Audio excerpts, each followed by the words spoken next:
আগে কিন্তু আমার ছেলে বলেছে যে পিসমশা এই সদ্য বাঘ হেঁটে গেছে।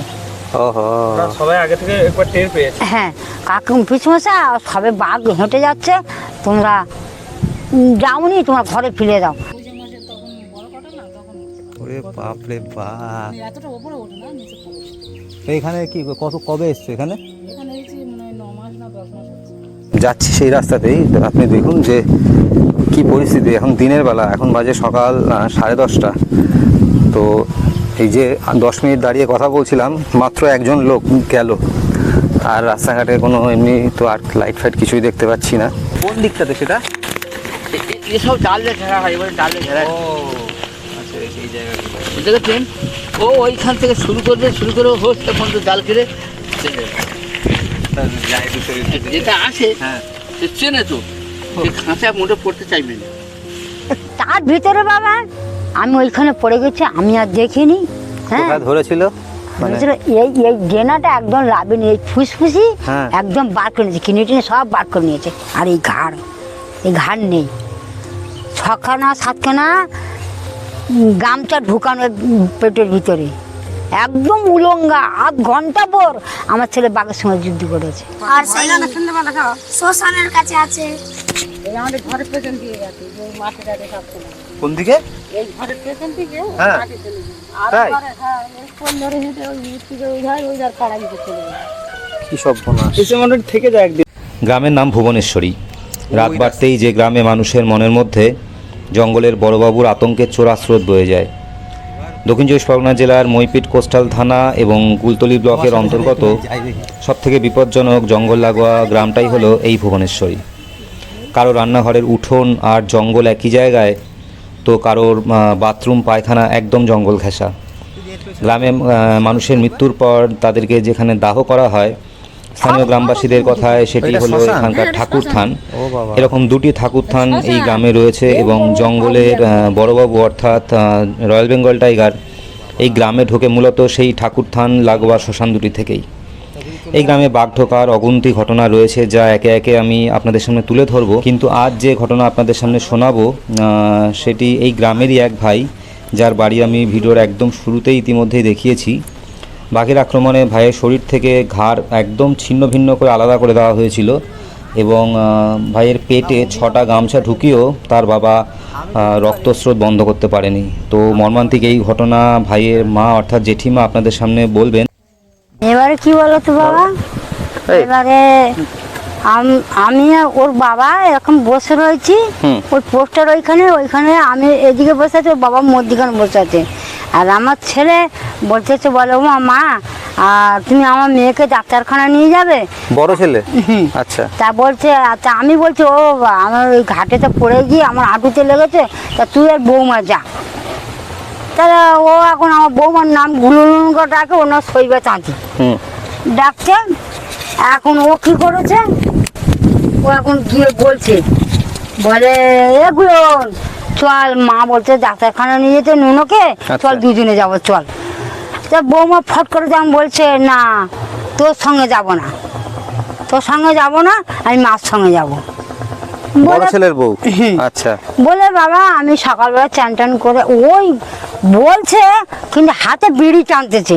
আচ্ছা। আর এই হাতে ব্যাগটা রয়েছে, মুড়ি নিয়েছে বড় ব্যাগ, একটা নিচে কোটোতে করে ওর বাবা 1 কেজি মুড়ি নিয়েছে, সমস্ত সব নিয়ে নিয়েছে। ওর বাবার জন্য এই কটা রেখেছে, 500 চানাচুর এই কটা রেখে সব নিয়েছে ছেলে। হ্যাঁ। আচ্ছা। নিয়ে বাবা ওই বার হয়ে যাচ্ছে, গামছা পরে রয়েছে একটা, হ্যাঁ কোমরেতে একটা বেঁধে নিয়েছে, নিয়ে চোখের অপর থেকে কী করে যে চলে গেল, বলে শুধু বলেছে মা তুমি ননকে নিয়ে ডাক্তারখানায় যাবে। আরে হ্যাঁ বাবা আমি যাব। তুই যা না বাবা। তা বলছে না আমি যাব না, তা বৌমা আমার সঙ্গে যাবে না। তা যাবে না এখন। তা আমি বলবা তুই তোর বৌমাকে বুঝিয়ে বল, যাক গিয়ে কি বলে ডাক্তার, আমি জয়নগর হোক কলকাতা হোক আমার সহজাবার চেনা আছে যখন, তাহলে আমি নিয়ে চলে যাব। বলে বৌমা বলে তোমার সঙ্গে যাবো না। ভালো কথা। আমি আবার চান টান করি, ওই যে ছেলেটা তার ভিতরে চান করবে, তার ভিতরে বাবা কী করে চোখের ওপর দিয়ে চলে গেছে আমি জানতে পারিনি। এরকম পাশে দাঁড়িয়ে জানি দেখেছি। ওই যে কথা বলে তার উপর মানে দিয়ে ঘটনাটা ঘটছে কোন কোন জায়গায়? এই যে ঘটেছে, এই যে ঘটেছে ওই যে ঠাকুরের খাল, এর পেছনেই? হ্যাঁ ঠাকুরের খাল, একদম সোজাসুজি ঠাকুর খাল কি আছে নাম? না? ঠাকুরের খাল? হ্যাঁ, ওটা ঠাকুরের খাল। আচ্ছা আচ্ছা আচ্ছা। বলে বাবা কি করে যে আমার চোখের অপর থেকে চলে গেছে আমি জানতে পারিনি। এটা হয়েছে কখন? দিনের বেলায়? হ্যাঁ দিনের বেলা, আচ্ছা। এই এতক্ষণের সময়। আচ্ছা আচ্ছা আচ্ছা। এবারে বলে বাবা, বলি ও চলো ডাক্তারখানায় যাই, বলি চান টান করে ডাক্তারখানায় গেছি, নিয়ে গেছি, নিয়ে মনে হয় আধ ঘন্টা তাও হয়নি, গিয়ে ওষুধ নিয়েছি, নিয়ে সঙ্গে সঙ্গে চলে এসেছি। এখন চলে এসে ওই আমাদের ওইখানে লেবেছি স্কুলটার কাছে, ওইখানে একজন কাজ করছে বয়স্ক লোক, সে বলছে এ অনিমা না আমার দাদু হয়, ও অনিমা না? আমি হ্যাঁ, শুধু আমি হ্যাঁ বলেছি। বলছে তোর ছেলে খুব বিপদ। যা তো বল তোর ছেলের বিপদ, তখন আমি আর নেই, ওইখানে আমি পড়ে গেছি। বৌমা ওষুধ টষুধ সব ফোন টোন ফেলে দিয়ে ছুট, আমি ওইখানে পড়ে গেছি, জানতে পারিনি। তারপরে চলে নিয়ে যাবার পর আমার মেয়ের বলছে, ছোট বড় ছেলে বলে, বোন মা তোর বৌদি আসতেছে? বলে হ্যাঁ মার বৌদি আসতেছে। তো এখন আমার নন্দাইরা কী করেছে, তাড়াতাড়ি করে, বৌমা তো আগে এসে দেখেছে, ঠ্যাংটা দেখতে পেয়েছে, আর কিছু দেখতে পাইনি। ছিল কোথায়? ছিল ওই বামুনডের মাথায়, আচ্ছা। ধ্যানের মধ্যে ছিল। আচ্ছা। তার ভিতরে বাবা আমি ওইখানে পড়ে গেছি, আমি আর দেখিনি। হ্যাঁ কোথায় ধরেছিল? বলেছিল, এই ডেনাটা একদম লাভেনি, এই ফুসফুসি হ্যাঁ। একদম বার করে নিয়েছে, কিনে টিনে সব বার করে নিয়েছে। আর এই ঘাড় নেই, 6খানা 7খানা গামছা ঢুকানো পেটের ভিতরে, একদম উলঙ্গা। আধ ঘন্টা পর আমার ছেলে বাঘের সঙ্গে যুদ্ধ করেছে। দিনের বেলায়? দিনের বেলা আধ ঘন্টা। হাতে একটা লদ দাওয়ালি নিয়ে যেতে হয়। আচ্ছা। লদ দাওয়ালি নিয়ে গেলে মানে দা টাইপের নাকি? হ্যাঁ হ্যাঁ, এবার লোহারটা নিয়ে যেতে হয়। হ্যাঁ। ও কি করেছে, আধ ঘন্টার যুদ্ধ করে একদম উলঙ্গা করে নিয়েছে। একা ছিল না? একা ছিল। আর কি করেছে, আর আমার দেওরের সঙ্গে গেছিল না, ওই দেওরটা ও এখন দেখে ভয়ে থেকে এসে নৌকা এসে বসে আছে। তখন আমার আরেকটা দেওর বলতেছে, বলে গণেশ এ ভাইপো কই, তারা সারানি মুখের বাক্য আর নেই। তখন কি করেছে বাবা, খুব জোর একগাম পিছলে করে চট মেরেছে, মারতে তখন ওই বলতেছে, বলে ভাইপোকে নিয়ে চলে গেছে। তখন গিয়ে জান চলে গেছে, এই চল কোথায় কোথায় ধরেছে চল বলে, আবার গিয়ে সেইখানে গিয়ে দেখে আমার সেই ছেলে আসার পরে খাচ্ছে, আর হাতাটা লোহা ছিল, লোহা দিয়ে মেরেছে, মারতে বাঘটা হাঁ করে পাইলেছে, তবু শোনেনি, তবু দুটো বাঘ নিয়ে চলে আসতেছে আমার ছেলেকে, ওর বাবা মাথায় করে নিয়ে ছুটে আসতেছে তেড়ে। রক্তের লোভ পেয়ে গেছে না? হ্যাঁ লোভ পেয়ে গেছে। ওই লোভ পেয়ে গিয়ে ওই অবস্থা। তখন সাথে তো নিয়ে চলে এসছে বাড়ি। তখন ওর বাবা তখন ওপরে ইয়ে করছে, কাঁকড়া ধরতেছে, আমার ননদ আমার নন্দাই আর ওরা নিচে ছিল, ওই জঙ্গলেই ছিল সব। হ্যাঁ নিচ দাঁড়িয়ে ছিল, আর আমাদের ওপর দাঁড়িয়ে ওর বাবা গেছে। আগে পরে ভালো আছেন তো? তা বলছি হ্যাঁ, বলে বাবা এখন ওইখানে ধরেছে। এখন আমার ওর বাবা বলে, মাথায় গামছা বাঁধা আছে না, গামছাটা সে কাকটা না শুধু খুলে নিচ্ছে, পঞ্চবার খুলে নিচ্ছে ওনার বাবা। হ্যাঁ আপনার সামনে গামছাটা খুলে নিচ্ছে, বডির সামনে দাঁড়িয়ে। হ্যাঁ। তারপরে আমার ননদকে বলছে যে এ সোনাকা, আর নিচ ধানি না খারাপ চেঁচাচেঁচি করতেছে। হ্যাঁ, তার আগে কিন্তু আমার ছেলে বলেছে যে পিসুমশা এই সদ্য বাঘ হেঁটে গেছে।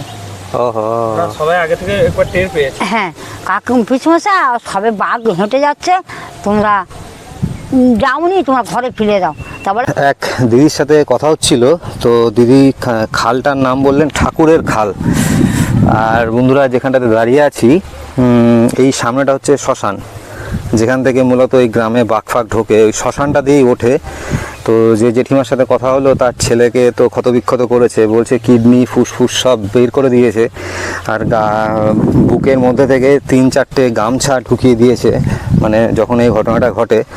তো এই জায়গাটা দেখুন, এই পুরোটা হচ্ছে জঙ্গল, এটাই হচ্ছে এই এলাকার যে কটা গ্রাম রয়েছে সব থেকে বড় চর এইটাই। এর সামনে আর একটা শ্মশান আছে।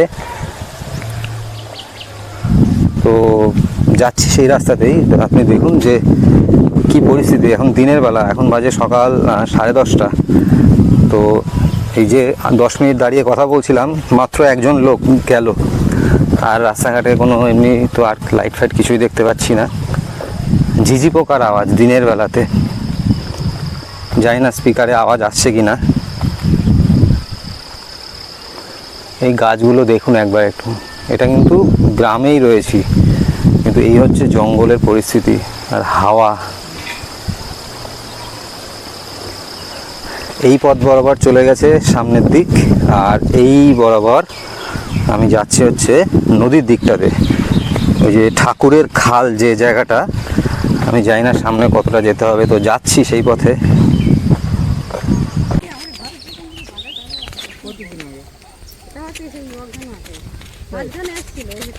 তাই ওই আমরা ওই ফিশারি ছিঁচাই ছিল, হ্যাঁ, আর ওখানটায় একটা বাঘ এইছিল, মেয়ে বাঘ। হ্যাঁ, তার বাচ্চা ছিল না চলে গেছে? ছিল আবার পুলিশ টুলিশ এসেছিল, এসে সব তাড়া করে দিয়ে। এইগুলো হেঁটেছে? এই চরেও তো মনে হয় হাটে বোধ হয় না, এইসব এই ছোট ছোট বাচ্চা কাচ্চা নিয়ে এইসব ওই জায়গায় পোলের কাছে আছে, আর সেই শ্মশানের কাছে আছে। এই আমাদের ঘরের পেছন দিয়ে গেছে, যে ওই মাঠে ঘাটে সব চলে গেছে। কোন দিকে? এই ঘরের পেছন থেকে হ্যাঁ। মাঠে চলে গেছে। আর তাই? ঘরে, হ্যাঁ, এই কোন ধরে হেঁটে ওই ইট থেকে ওই ধার কাড়া দিতে চলে গেছে। কি সর্বনাশ। এসে মনে হয় থেকে যায় একদিন নাকি? এবারে জানতে পারলে দাঁড়াদাঁড়ি করে। দাবড়ালে চলে যায়, বেরিয়ে গেল ভয়। আপনারা যাচ্ছেন কোন দিকে? আমার যাবো কি নেই, আমরা একটু যাই, হেঁটে আসি এই সাইডে। কোনো ভয় নেই এখন। এই যার জন্যই যাচ্ছি এখন। আসি দিদি। এই যাবো সবাই একসঙ্গে ঘরে চলে যাবো। তা বলো পিসি মশা, যা কাজ করি, গোটা 50 টাকা করে করিয়েছো, কাঁকড়া ধরিয়েছো, মাছ ধরিয়েছো, শুধু ভাত খাবো? উল্টো দিকের জঙ্গল না? বলে ওই মাছ ধরতে গিয়েছে, আর ওই সবাই বেরিয়েছে একসাথে, কিন্তু ছেলে একাই ছিল। হ্যাঁ একাই ছিল, তাই না? একাই ছিল। তার সঙ্গে দুজন একদম ফ্ল্যাট। জীবনে সে বাবু দেখেনি। হ্যাঁ, হয়েছে কথা। বাবু দেখেনি, তারা দেখে একদম নিধাস, তাদের হাত খালি করে ঘরে নিয়ে যেতে হয়েছে। কি অবস্থা। 2 মাস ভোর হাত পাল্টায়নি তার। ওই মানে বুঝলি? আতঙ্ক একটা, সে পাইকারে পেটক পড়ে ফেলেছে সেইখানটায়, এমন অবস্থা। তারপরে ওর বাবা ওই কাঁদা করে তখন এসে দেখে না আমার ছেলের সুকুমার, তখন সুকুমার একটা ছেলে আছে আমার দেওর, সে টেনে বার করতে, তখন ও এসে দেখে না আমার ছেলে। তখন ওর বাবা পাঁজা করে কাঁদতেছে, বাবা রে তোকে দেখে দেখে তোকে নিয়ে গেল, আমাকে নিয়ে যেতে পারলো না, তোকে নিয়ে চলে গেল। হ্যাঁ, মার বিচার। হ্যাঁ, আমাকে থিয়ে দিয়ে আমার ছেলেকে নিয়ে চলে গেল। বাবুগো তোমার মধ্যে 2.5 ওরকম লম্বা, ওই রকম ফিকার একদম। আমার ঘরের বাবা নুন খেতে জিরে খেয়ে যায়নি। বললে তোমরা বিশ্বাস করবে না আমার কিভাবে সংসার চলছে। আর বয়স্ক মানুষ আর পারে না খাটতে, স্বাভাবিক। খাটতে পারে না। বোটের আওয়াজ আসছে কোথা থেকে? ওই মাছ ধরা বোট, ডিউটি বোট। সব কাছেই না এখান থেকে? Duty boat. আর যেটা এই সামনে জঙ্গলে না ঢুকে গেছিল আগের বার? হ্যাঁ হ্যাঁ হ্যাঁ, এইখান থেকে উঠেছে, এই তো এইখান থেকে খেয়ে একদম আমাদের সেই দরজার মুখ থেকে সোজা চলে গেছে। হ্যাঁ, একদম বড় বড় পাউরি আমরা নিচে উলে দেখেছি আবার। তাই? এই চরেই? হ্যাঁ, এই তো এই শ্মশান থেকে উঠেছে একদম। এটা শ্মশান? হ্যাঁ, এটা শ্মশান তো। ও বাবা, এটা শ্মশান, এই বড় বড় পাউরি একদম। পুরো শ্মশানের কাছেই ঘুরে কেন গো? ওই যে ভেতরে আওয়াজ হচ্ছে, কথা বলার আওয়াজ হচ্ছে। ওই রাস্তা দিয়ে হেঁটে আসলাম, আর এই হচ্ছে চর ক্রমশ বাড়ছে। আর এবার আমরা শেষ মাথার দিকে চলে এসেছি। এই লাস্ট বাড়ি, এই বাড়িটাই লাস্ট, এরপর আর বসতি নেই। তো আমাকে আটকে দিয়েছিল এই বাড়িটার আগেই, কারণ সামনে তখন ফেন্সিং দেওয়া হয়েছিল, বাঘ ঢুকেছিল।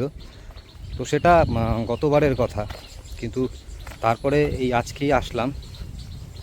তো যাচ্ছি এই সাইডে, এদিকে দেখুন আর কোনো ঘরবাড়ি নেই, আর মাঠ রাস্তাও মাটি হয়ে গেল, একদম একটু ইট ফিট ছিল।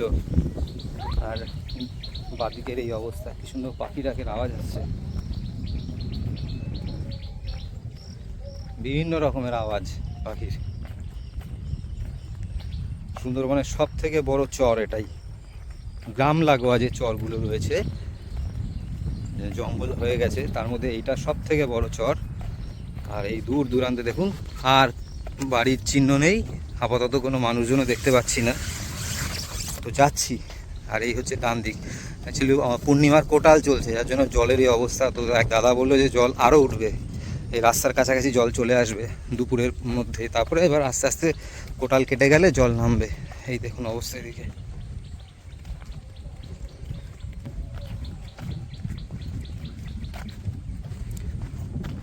আকাশের অবস্থাও খুব একটা সুবিধার না। আমি একটু চুপ করছি, পাখির আওয়াজটা শুনবো।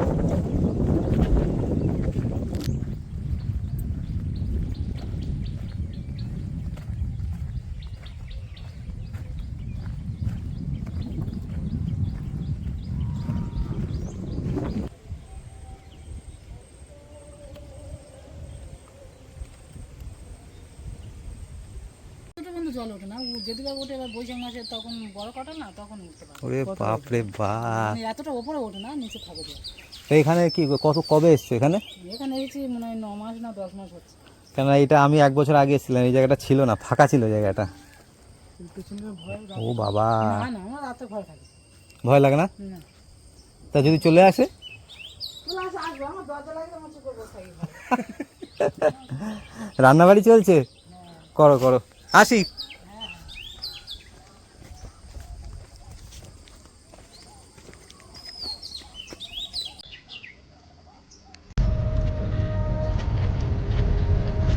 ও এই যে নদী না, আমি ভুল ভাল রাস্তা দিয়ে হেঁটে যাচ্ছি। আমি আরো ভাবছি যে রাস্তা শেষ, তার মানে আমরা এখন নদীর সাইড বরাবর থেকে সরে এসেছি, তাই তো? হ্যাঁ,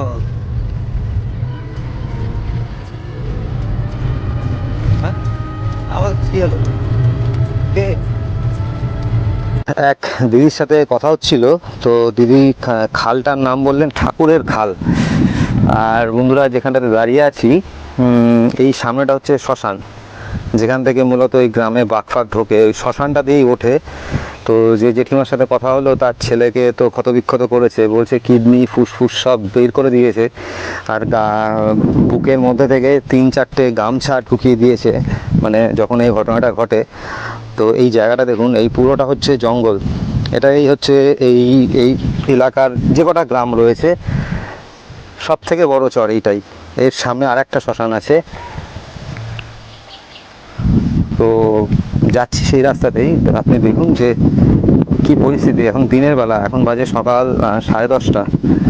তো এই যে 10 মিনিট দাঁড়িয়ে কথা বলছিলাম, মাত্র একজন লোক গেল। আর রাস্তাঘাটে কোনো এমনি তো আর লাইট ফাইট কিছুই দেখতে পাচ্ছি না। ঝিঝি পোকার আওয়াজ দিনের বেলাতে, জানি না স্পিকারে আওয়াজ আসছে কি না। এই গাছগুলো দেখুন একবার একটু, এটা কিন্তু গ্রামেই রয়েছি, কিন্তু এই হচ্ছে জঙ্গলের পরিস্থিতি। আর হাওয়া এই পথ বরাবর চলে গেছে সামনের দিক, আর এই বরাবর আমি যাচ্ছি হচ্ছে নদীর দিকটাতে। ওই যে ঠাকুরের খাল যে জায়গাটা, আমি জানি না সামনে কতটা যেতে হবে, তো যাচ্ছি সেই পথে।